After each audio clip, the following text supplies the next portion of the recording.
चलिए भाई, आज हम आप लोगों के सामने अपना अगला वीडियो लेकर पेश हुए हैं। टेट प्रीवियस 2014 का पेपर है और इसके सिलसिले में हम आप लोगों को अगला क्वेश्चन बताएंगे। देखिए क्वेश्चन लिखा हुआ है सैंपल पर। 10 मीटर प्रति सेकेंड को किलोमीटर प्रति घंटा में बदलो। 10 मीटर प्रति सेकेंड को किलोमीटर प्रति घंटा में बदलो। तो इसको बदलने के लिए हम क्या करते हैं, किलोमीटर प्रति घंटा को मीटर प्रति सेकेंड को किलोमीटर प्रति घंटा में बदलने के लिए हम 18/5 से गुणा कर देते हैं। 18/5 से क्या कर देते हैं, गुणा कर देते हैं। 5 एकम 5 काटे और 5 गुना हो गया हमारा 10, तो सीधा आ गया 18 गुना 36 किलोमीटर प्रति घंटा। सवाल हो गया हमारा, साल खत्म हो जाएगी। चलिए, बहुत इजी था। अगला सवाल करते हैं।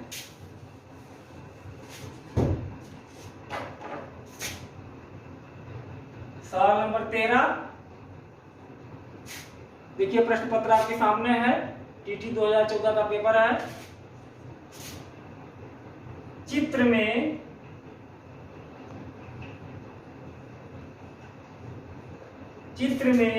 कोण B बराबर 70 अंश,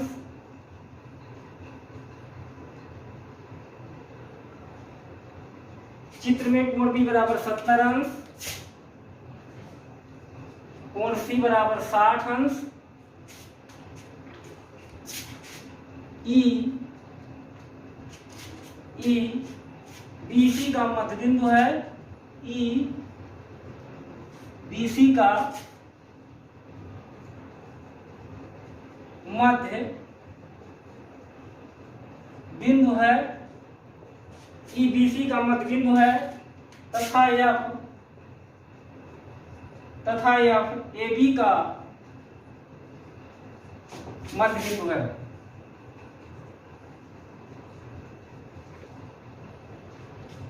तथा F AB का मध्य बिंदु है, तब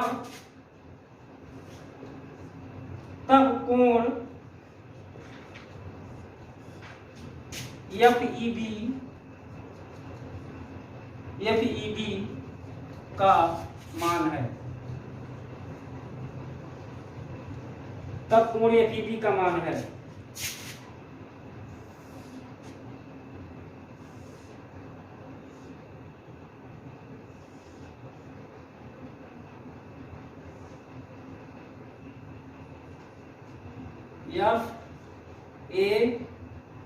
FACEB यह है 70 अंश, यह आपका 60 अंश है। तो हमको जो है कोण E का मान बताना है। देखिए चित्र में कोण B बराबर कितना दिया गया है, 70 अंश, कोण C बराबर 60 अंश है। देखिए AB का जो मध्य बिंदु है, AB का जो मध्य बिंदु है वो F है, यानी ये वाली और ये वाली आपस में बराबर है। और इसी प्रकार BC का मध्य बिंदु E है, तो ये रेखा और ये रेखा आपस में बराबर है।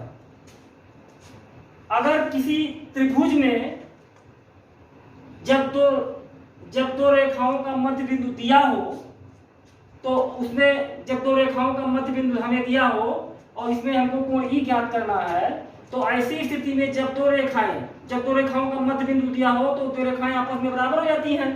तो ऐसी स्थिति में क्या होता है कि यहाँ पे जो है जब मध्य बिंदु हो गया दोनों का, तो यहाँ पे हमारा जो है ये हो जाएगा FE समांतर AC के। और जब दो रेखाएं आपस में समांतर हो जाए तो उनके सम्मुख जो कोण बनता है वो संगत कोण बन जाता है। तो इस प्रकार से देखिए C के सामने का संगत कोण E हुआ, तो यहाँ इसका मान कितना हो जाएगा, इसका मान हो जाएगा 60 अंश। यानी कि कोण FEB बराबर 60 अंश क्यों हुआ, यह हुआ संगत कोण के कारण। जब दो रेखाएं, क्योंकि दो रेखाओं का मध्य बिंदु हो गया, इसलिए जब दो रेखाओं का मध्य बिंदु जाता है तो उसके बाद में दोनों रेखाएं आपस में समांतर हो जाती हैं, और जब दो रेखाएं आपस में समांतर हो जाएं तो उनके जो सम्मुख कोण बनता है वो संगत कोण बनता है। अतः सी का मान 60 था तो ई का मान भी 60 हो गया, अतः कोण सी बराबर 60। अगला सवाल,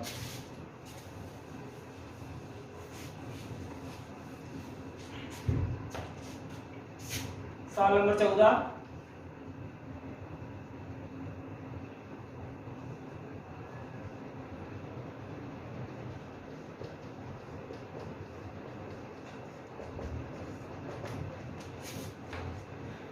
इसमें हमको बताना है का मान है।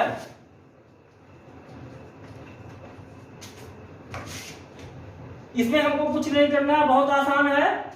हमने जो है कक्षा 4 में, 5 में, 6 में, 7 में, 8 में और 9 में प्लस माइनस का गुणा पढ़ा था, वही हमको गुणा करना है। उसमें कोई खास बात नहीं है, बहुत लंबा चौड़ा नहीं हल करना है। 1 नंबर का सवाल है, तुरंत देखिए और तुरंत मारो। कभी लिमिट टाइम में 30 का 30 क्वेश्चन हो पाएगा, कुछ नहीं करना है। देख लीजिए यहाँ पे 1 - 1 और 1 - 1, एक ये हुआ, एक ये हुआ, और 1 - 1 और 1 - 1, एक ये हुआ और एक हुआ। हमने पढ़ा था कि माइनस गुणे माइनस, हमने पढ़ा था बचपन में ही कि माइनस और गुणे माइनस बराबर क्या हो जाता है, प्लस हो जाता है।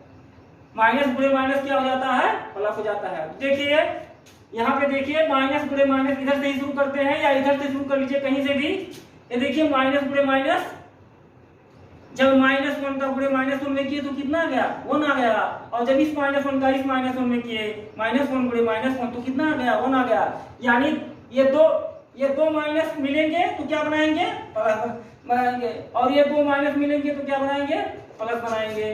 तो कहने का मतलब ये सब चारों माइनस मिलके प्लस हो गए, और एक का मतलब क्या होता है, एक कम एक सब खत्म हो गया। यानी हमारा इसका सीधा आंसर कितना आ गया, -2। इसका हमारा सीधा आंसर आ गया -2, और सवाल हो गया है। अगला सवाल देखिए,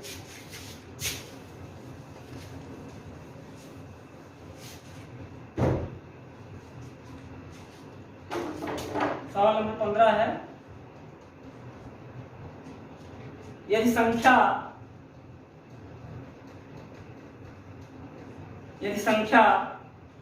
6, 2, 5, 3, 6, 2, 5, 3, 2, 9, 2, 9, 1, 5, 1, 5, 1, 6 से पूर्णतः विभाज्य है, 6 से पूर्णतः विभाज्य है, 6 से पूर्णतः विभाज्य है, तो a के स्थान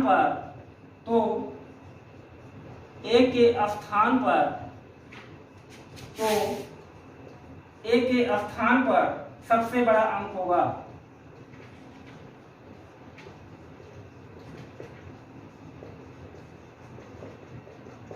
तो a के स्थान पर सबसे बड़ा अंक होगा। ऑप्शन में हमको दिया गया है 5, हमारा दूसरा ऑप्शन 6, हमारा तीसरा ऑप्शन दिया गया है 8, और हमारा चौथा ऑप्शन है,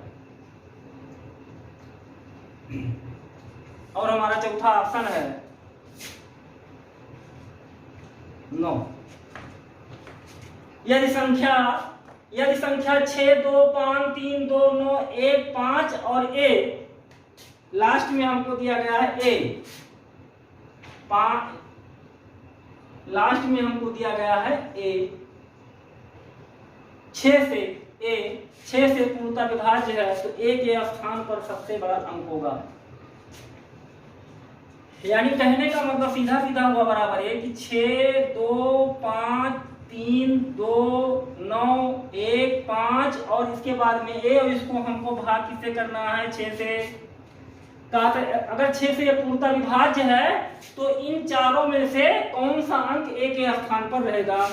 तो इसके लिए सबसे पहले हम क्या करेंगे, आप लोग जानते हैं कि कोई भी संख्या जो 6 से कटती है, कोई भी संख्या जो 6 से कटती है वो 2 से कटेगी और 3 से कटेगी। आइए हम ऑप्शन में चेक करते हैं, बहुत इजी सवाल है ऐसे, क्योंकि कोई भी संख्या अगर वो 6 से कट रही है तो वो संख्या 2 से भी कटेगी और वो संख्या 3 से भी कटेगी। कैसे, देखिए 5 है तो 5 तो किसी से नहीं कटेगा, ना 2 से कट रहा है ना 3 से। आइए 6 में देखते हैं, 2 × 6 2 से 2 तिहाई 6 कट गया।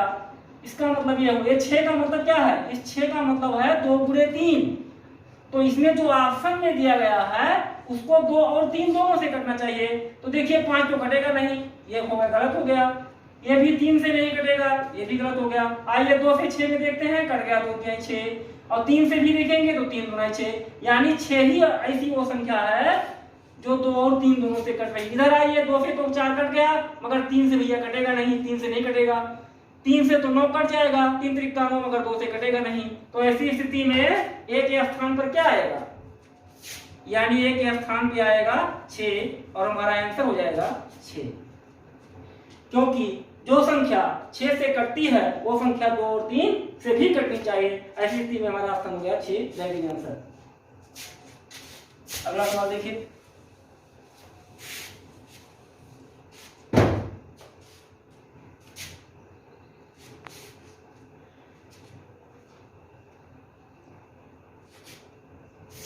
सवाल नंबर 16। प्रथम